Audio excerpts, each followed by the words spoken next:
كليب كان maanta waxa kaga hadlayaa dameerka iyo dameerada isku dhagan oo waxa weeye social media waalaya dameer iyo dameerad horta in loo garqaybiyo ma fiicna in la dhexgalno ma fiicna waxa weeye dameertu waa farxiye kaba yare iyo dameerkeeda oo ah qays horta ma tiidi laba qof oo bulshada wax faa'iido u soo kornay jiray midna waxa weeye futad u jaran jiray iyo tinta farxiyo wiilkan leeyahay ilka casana waxa weeye wuxuu ahaa nin bulshada u soo tabiya ruunay galgalo ruunay isugu xidhulka anu ma booyaa South African ka soo booda ma carara mar igu sawir waxa weeye social media ka daaya marka tahay qof macruuf oo bulshada daawanayso oo dadku ku xiran yihiin ama fanaan Soomaaliyeed ma ayna bulshada u horseerto wixii xun iyo xumaanta iyo wixii ay dadku ku habaabi lahaayeen oo godka ka tuuri lahaa ma garateen waxa khaasatan ahaan ka hadlaya hadda ilka case madaxtooyada wuxuu damcay inuu aado oo show ku qabto waa laga soo diiday taasoo ay sababtaas keentay ma aha nin xikmad ku heesa madaxweyne iyo ra'iisul wasaare iyo xildhibaan intaba iyo qof xikmad leh uma baahna inay dhageystaan ruunay ruux iyo abba inta ka bood iyo ma ooyaa iyo waa isdaldala iyo kufsiya leego maxaa ka sheekaysaa maxaa ku heestaa maxaad bulshada ku soo kordhisaa fanaan baa sheeganaysaa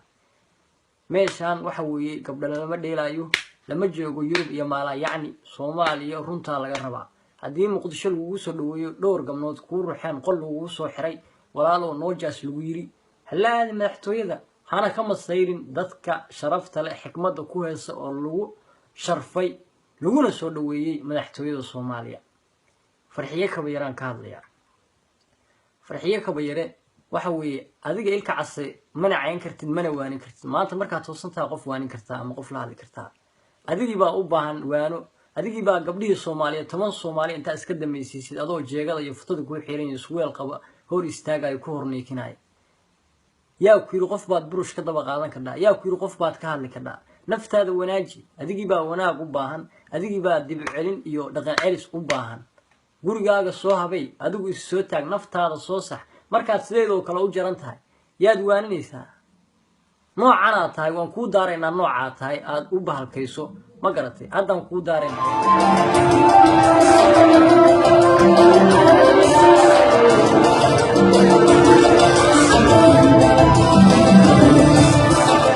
waxa biya umad la hortagaysaa adigii baa labada dheeg laga tumayo sidayada u xiran ma nin baa tahay adigu markaas soo xiran anaga dambi nagu tago og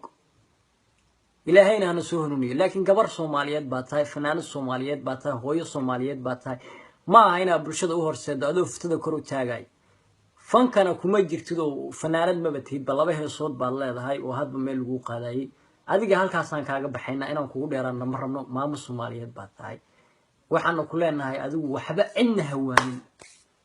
cidna halahan gurigaaga iska joog ilka case bal eega wuxuu rabay inuu madaxtooyada Soomaaliya la hortago farmaajo u daaro هو شعبي صعب سيدة ولا بد من الشبعة ويا ما حدا بدل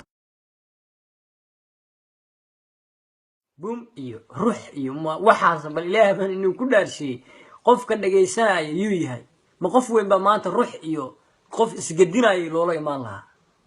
ha uga caroonin hana masayrin laguma geyn karo hana ku hamiin in lagu geeyo madaxtooyada wax u dhow anu dad runba ku sheegay Sweden iyo meelaha kanaad ka boodboodisay iskaymo dadkan wax u heysay waayo Maala yacniga uu imo meeshaas runta laga rabaa qofku wuxuu yahay loo sheegaya hana xanaaqin okay Soomaaliduna waxay dabeecad u leedahay qof baa qof sirtiisa haya qof baa qof wax ka haya ama marka hore intay wax isku shubtaan ba markii erey isku gafaan inay dadka iyo meelaha la dhex wareegaan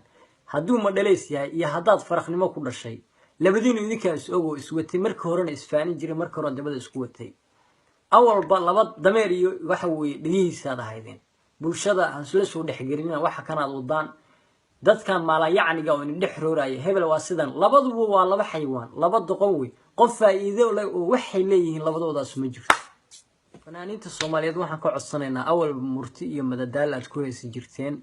waxa weeye wax soo socda iyo wax dhacay iyo wax dareen ku salaysan baad ku heesi jirteen halkiina ka soo wada fanaano badan oo garanay sida Cawaale Faysal Xawaase Axmed Rasta Cabdi Holan gabdhaha gabar la soo qaato farxiye fiska jirta inta kale in kasto qaybi ay badooda ay qasan tahay ما شاء الله انتينا horta hambalyan inii wada tiriyaa wallahi dadan aaminsanahay oo waxa weeye maanta markaad dhigeysato dareen ku galayo laakiin dadkan kale oo ruuxa iyo booda iyo intaan ka baxa iyo tiigo taaro iyo naga daaya fan ma waxaasi mana dhigeysan doono naga joojiye waan sheegaynaa nala soo gelinaa ilmaha booda iyo ilmo iyo wixiina idinkaas wata guriyihiina la jooga